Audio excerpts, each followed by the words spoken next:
Como Sócrates morreu? Sócrates foi um dos maiores jogadores da história do futebol brasileiro e mundial. Com sua classe, inteligência e habilidade, ele encantou os torcedores brasileiros. Além do futebol, ele também foi médico e exerceu forte influência na política e nas artes. Sócrates Brasileiro Sampaio de Souza Vieira de Oliveira, nasceu em Belém, no Pará, em 19 de fevereiro de 1954. Ele era o primogênito de seu Raimundo, um funcionário público, e da dona Guiomar. Seu nome, Sócrates, foi escolhido por seu pai, que estava lendo A República, de Platão, durante a gestação de sua mãe. Quando Sócrates ainda era muito novo, seu pai conquistou um importante cargo como supervisor da Receita. Porém a família precisou mudar-se para Ribeirão Preto. Na nova cidade, Sócrates cresceu em uma família de 5 irmãos, entre eles o futuro jogador Raí. Através de seu trabalho, seu Raimundo conseguiu oferecer para sua família uma boa condição de vida, e Sócrates pôde estudar no Colégio Marista, que era um dos melhores da região. Desde cedo, Sócrates demonstrou um amor pelo futebol. Ele costumava jogar em campos improvisados com seus amigos na rua, e desenvolveu suas habilidades no esporte. Sua família não era rica, mas era unida e valorizava a educação. Os pais de Sócrates o incentivaram a seguir seus estudos, além de sua paixão pelo futebol. Outro aspecto importante de sua infância foi o ambiente político e cultural do Brasil na época. Sócrates cresceu durante um período de agitação política com o início do regime militar. Um fato marcante em sua vida foi quando seu pai decidiu queimar alguns livros, para não ter nenhum problema com o novo governo. Com 17 anos, ele ingressou na Faculdade de Medicina de Ribeirão Preto, concluindo o curso em 1977. Paralelamente aos estudos, ele iniciou sua carreira de jogador com 16 anos, no time juvenil do Botafogo Futebol Clube de Ribeirão Preto. Ele começou a jogar no time principal do Botafogo, assim que completou 18 anos. Sócrates se recusou a assinar contrato profissional, porque ainda considerava o futebol um mero passatempo, e não queria que isso distraísse dos estudos de medicina, mais do que já o fazia. Porém, devido ao seu futebol muito acima da média, a diretoria permitiu que ele não treinasse, e apenas participasse dos jogos. Sócrates rapidamente se tornou o jogador mais importante do Botafogo, e a diretoria precisou ser ainda mais permissiva com os comportamentos dele. Sócrates gostava mais de álcool, cigarros e festas, do que ser jogador de futebol profissional. Esse comportamento irá acompanhá-lo por toda a sua carreira. Em 1977, ano de sua formatura, o Botafogo conquistou a Taça Cidade de São Paulo. No Campeonato Brasileiro do mesmo ano, jogando contra o time do Santos, na Vila Belmiro, Sócrates marcou o célebre gol de calcanhar que chamou a atenção dos grandes clubes do país. Em 1978, Sócrates foi contratado pelo Corinthians, onde permaneceu durante 6 anos. Ele fez 172 gols em 297 jogos e ganhou 3 títulos, o Campeonato Paulista de 1979 e o Bicampeonato em 1982 e 1983. O jogador foi eleito o craque do ano pela revista Placar e o melhor jogador sul-americano pelo jornal El Mundo. Um dos aspectos mais notáveis de sua carreira como jogador foi sua filosofia de jogo. Ele era conhecido por seu estilo de jogo elegante, controle de bola impressionante e habilidades de passe precisas.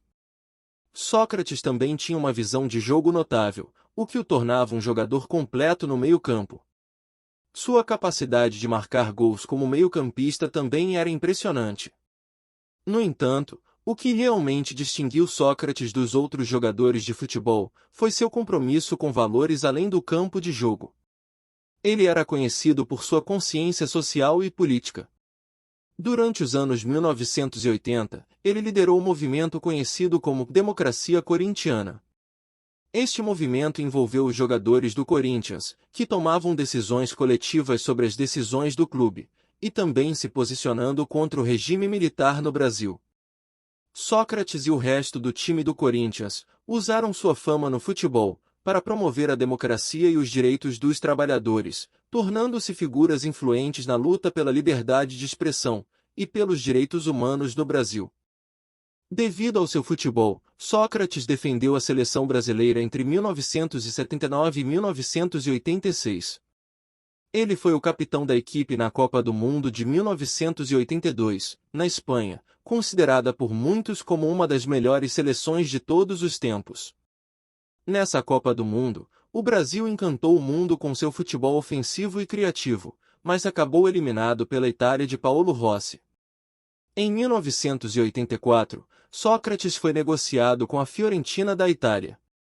Jogando no time italiano, Sócrates participou apenas de uma temporada. Com dificuldades de adaptação, ele foi desligado do time em 1985 e negociado com a Ponte Preta, mas a transação não se efetivou, e ele permaneceu na Itália sendo alvo da insatisfação dos torcedores da Fiorentina. Em 1985, Sócrates foi negociado com o Flamengo, onde jogou ao lado do craque Zico. Ele jogou apenas 20 partidas e marcou 5 gols. Em 1986, o rubro-negro foi o campeão carioca. Porém, com problemas na coluna, e com a vida pouco regrada, ele não estava rendendo o esperado e foi desligado do time. Mesmo com seu futebol bem abaixo de seu auge, Sócrates conseguiu disputar mais uma Copa do Mundo, em 1986 no México, mas dessa vez sem o mesmo brilho. Já era nítido dentro de campo que sua carreira estava se encaminhando para seu fim. Antes de encerrar a carreira, em 1989, ainda jogaria pelo Santos e novamente pelo Botafogo de Ribeirão Preto, onde sua carreira se encerrou oficialmente em 1989. Após se aposentar como jogador, Sócrates tentou seguir a carreira de técnico de futebol. Ele treinou o Botafogo de Ribeirão Preto em 1990, a LDU do Equador em 1996 e o Cabo Friense em 1999. Porém, ele não obteve sucesso nessa função e logo abandonou a ideia. Sócrates também se dedicou a outras atividades, como colunista e comentarista esportivo, músico, ator e produtor teatral. Ele escreveu para jornais e revistas, como Folha de São Paulo, Carta Capital e Placar. Ele também participou de programas de rádio e televisão, como Estádio 97, Cartão Verde e Linha de Passe. A vida pouco regrada de Sócrates e seu estilo boêmio vai cobrar seu preço nos seus últimos anos de vida. Sócrates era um apreciador da cerveja e do samba, e não escondia seus hábitos boêmios. Ele chegou a afirmar que bebia antes dos jogos e que isso não afetava seu desempenho em campo. Mesmo sendo alertado pelos médicos sobre o uso excessivo de álcool, ele nunca conseguiu deixar o vício completamente.